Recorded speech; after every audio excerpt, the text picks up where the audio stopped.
Hey guys, PR's workout of the day. Today we're talking about our primary strength, the deadlift.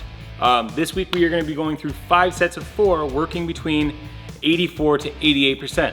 So our goal is to increase our percentage about 3 to 4% from our last week's session to increase that for this next week, still focusing on maintaining a touch and go for as long as we can.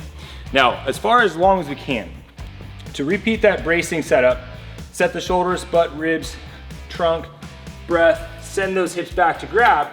If we find ourselves breaking at the knees to maintain this touch and go, I would rather stop and reset every time from the ground. Now, if I break at the knees first and start to hinge forward, I'm gonna find myself losing my leverage and a lot of that pressure is gonna move my back.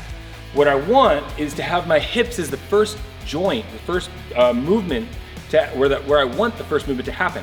So I'm gonna start off with hips, knees, tap and go. Now, if we lose that tension in the shoulders as we tap and go, just drop it, take a breath, 15, 20-second recovery, back to it for an additional rep off the ground. So keep in mind, we do want to focus on trying to maintain tension with the touch and go, but at the same time, it's not worth sacrificing our back and our midline stability to maintain touch and go. So I'd rather see you drop, reset, rebrace, and repeat. So 5 sets of 4, working between that 84 to 88%. From there, we're gonna do the newbie, okay? This is a benchmark that we've had at DCF for years. Now, what we're gonna start off with is an 8-minute AMRAP. It begins with a 400-meter run. Once you hit that run, you come back with the remaining time of that 8 minutes. We're gonna go through 10 pull-ups, 20 push-ups, 30 sit-ups, and 40 air squats. Now, for our pull-ups, if we have to use a band for assistance, let's make sure we set that up ahead of time and maintain good, clean chin over the top.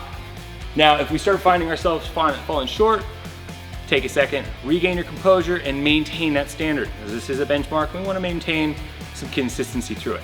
For our push-ups, we're gonna come down to the ground, wind up those shoulders, pull those shoulders back and down. We're gonna come all the way to the chest while trying to maintain the legs off the ground. So when I come through, I'm able to maintain a straight body line and not warm myself up or hinge myself. So the hips and shoulders move together. Then we've got our sit-ups. Now for our sit-ups, the ab mat.